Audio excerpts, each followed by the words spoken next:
Hey guys, this is Matt NES. So usually I try to keep things pretty positive on this channel, but occasionally there have been those games that have disappointed all of us, and I'm definitely no exception to that. So why don't we take a look at 4 games that have personally disappointed me in the past. Let's check it out.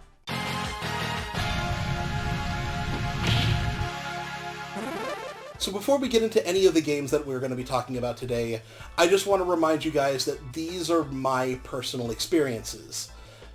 I might have some games on here that some people, might enjoy. But, again, these are my experiences, and certain things about certain games might be disappointing to me, may not be disappointing to others, so just, take it all with a grain of salt, and let me know what you think in the comments down below, if you disagree. So this first game is probably my earliest example that I can think of being this disappointed in a game. Back during the mid to late 90s, I had completely gotten into Japanese role-playing games. The first of these games that I was really starting to get into was Final Fantasy VII, and the sequel to this game was coming out really soon. I had played the demo, everything looked really cool, and all the models looked a lot more realistic during the time. It was this game right here, Final Fantasy VIII.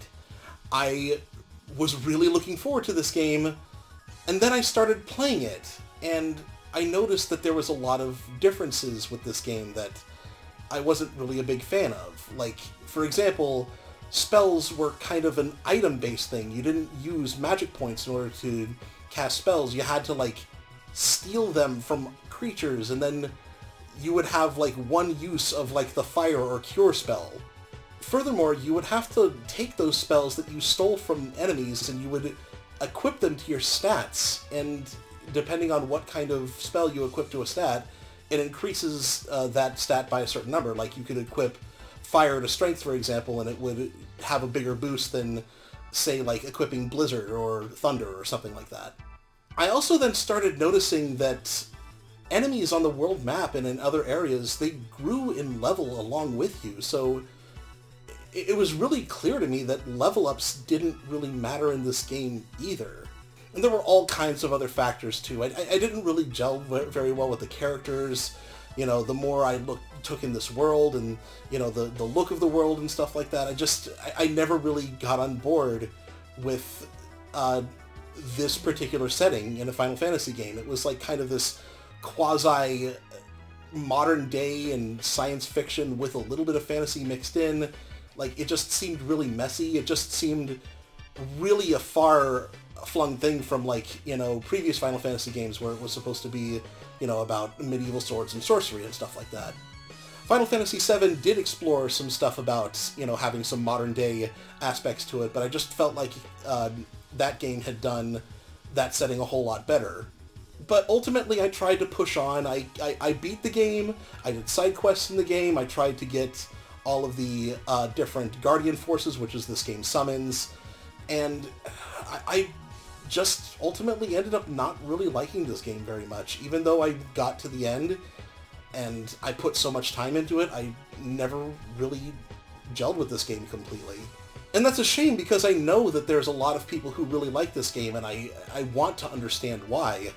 But by the end of the game, I didn't really feel like I was, getting stronger.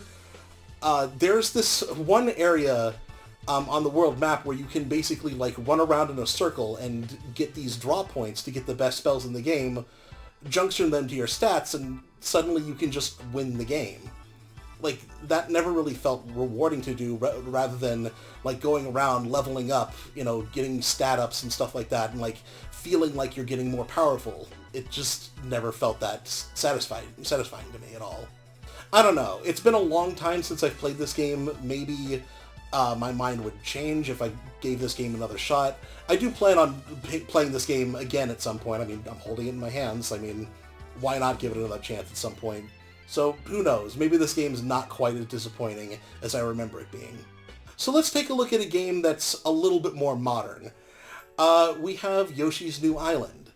This was coming out at a time where retro revivals were running rampant during the time.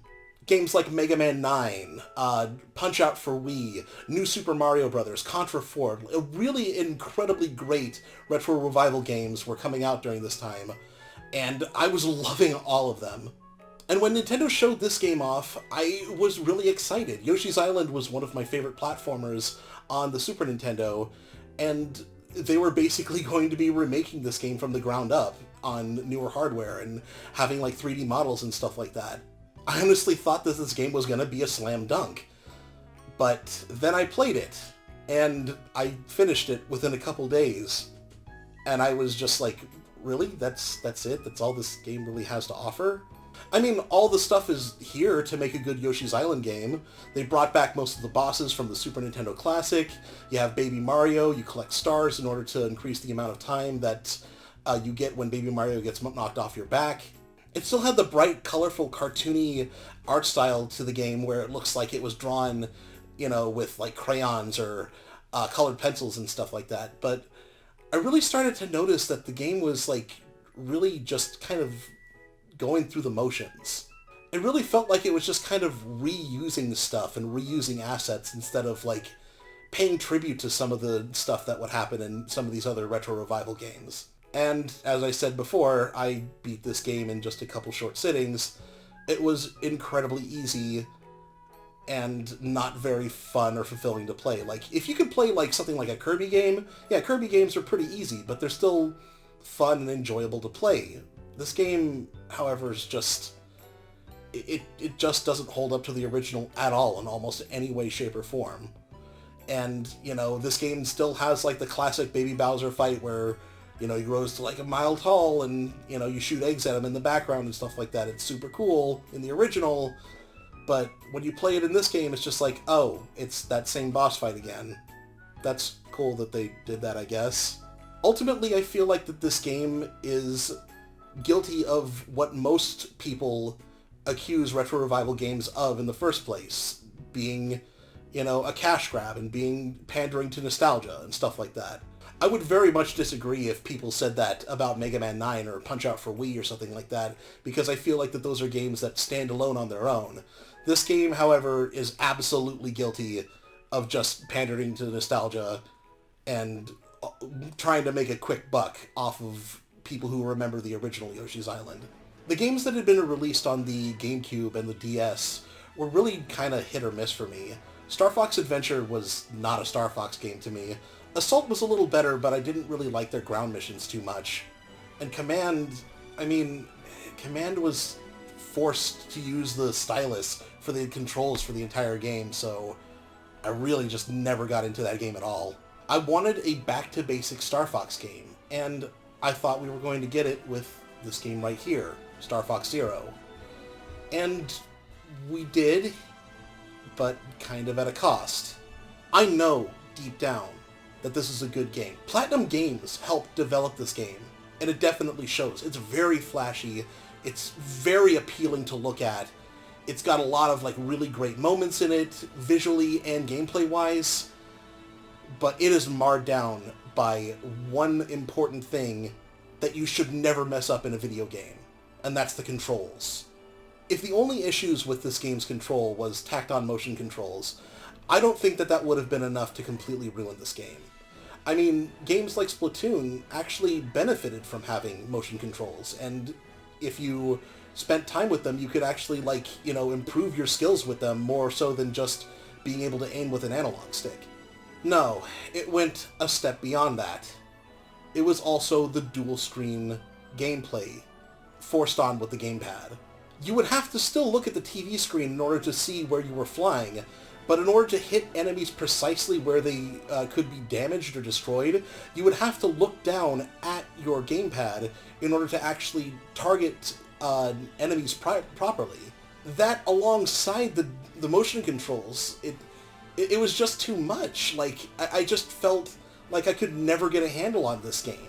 Maybe it's kind of a monkey's paw wish to wish for a Star Fox game that's more back to basics, but I guess Nintendo feels like that Star Fox 64 and the original Star Fox's gameplay was too simplistic, that they felt like they needed to add crap on like this in order to appeal to new gamers, and I just don't see that at all.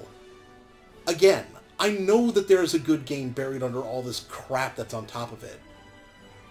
I wish at some point Nintendo would re-release this game, readjust it, repolish it, and take away all the dual-screen crap that they put into it, because I know that this game would be much more enjoyable and would appeal to gamers much more than this game ever did. So, this game disappoints me because I know it had potential. And I feel like because this game failed so bad, we're probably going to be waiting a long, long time for another Star Fox game, if ever again. So, yeah, that's why this game is disappointing to me, because it had the potential to be good, but it just wasn't. So as you guys have already known from one of my past videos, you guys know that Street Fighter 4 is my favorite fighting game of all time. And I wanted to buy a PlayStation 4 as soon as I heard about the announcement of Street Fighter 5. I was so incredibly excited for this game. I finally bought a flat screen HD TV for this game. This is the game that finally got me to get out of the Stone Age and get into the modern HD era. I got a new entertainment center to house my flat screen TV, I got all my stuff rearranged, and I got my PS4. And then a month later, I finally got this game right here. And wow, this game, it baffles me that this game had the kind of launch that it did. The original vanilla Street Fighter 4 had a roster of 25 characters. This game had 16 at launch. This game also did not have an arcade mode. Repeat, this game did not have an arcade mode at all. And the big cinematic story mode that was supposed to come with this game didn't even get released until like months late, like a month or two after this game came out. Like, that's unheard of, that there's hardly any single-player content in this game.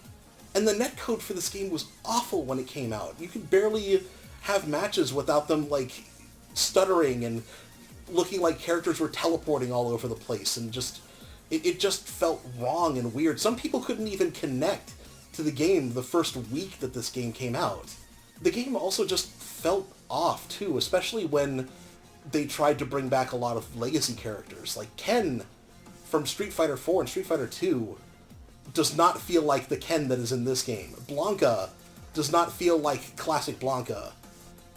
You know, there's a couple characters that kind of sort of feel like their classic counterparts, but like, you know, characters like Zangief doesn't have his green hand attack. And things like Vega not being a charge character anymore is just like, what?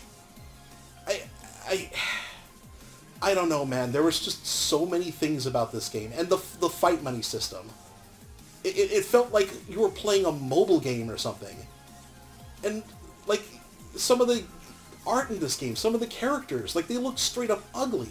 I can say, without any hesitation, that Street Fighter 4 is a much more aesthetically pleasing game to look at than this game right here. Now, over time, they've brought more characters to the game. They added more content, more stages and stuff like that, more modes. Some of it was free, some of it, you know, you have to pay for, use that really awful fight money system where you have to grind and do daily achievement stuff. Oh man, I don't know, you guys. I will say that the game has definitely improved a bit over time. You know, they've added more stages, they've added more characters and stuff like that. The Champion Edition's going to be coming out with all the stages and characters and costumes all in one bundle for $30. And I will still probably pick it up because I'm that big of a Street Fighter fan and an idiot. But I don't know, man. I will always remember this game and its launch and just being so incredibly disappointing. And I just have to sit here wondering what on earth Capcom was thinking trying to rush this game out the door like they did. But hey, maybe Street Fighter 6 will be better, right? Okay, and so there you have it. Those were 4 games that I found to be incredibly disappointing, at least during its launch. And I know that maybe some of you guys actually really enjoy some of these games, and let me know if you do down in the comments down below. Also, let me know if you guys have any other disappointing games that you guys had over the years in the comments down below as well. But with that, guys, if you have made it to this part of the video and you're not subscribed to the channel yet, what are you doing, man? Hit that subscribe button. Ring that bell to be notified of future videos and streams. I also stream every Friday on the channel as well. Do it. Come on. Do it. If you want to help out the channel even more, maybe consider leaving a like on the video as well. And maybe also following me on Twitter at the 8BitMadNES. Do not forget, guys, one more thing. I also still have my contest going on. As per the recording of this video, we are very close to hitting my 100 subscriber mark, so if you're not yet entered into the contest, click the link down in the description below and find out how to enter my contest. As of this recording, I only have about, 30 people entered into the contest, so what are you doing, man? Don't you like free stuff? Enter my contest for a chance for free stuff. But most of all, I want to thank you guys so much for watching. I'll catch you next time. Later.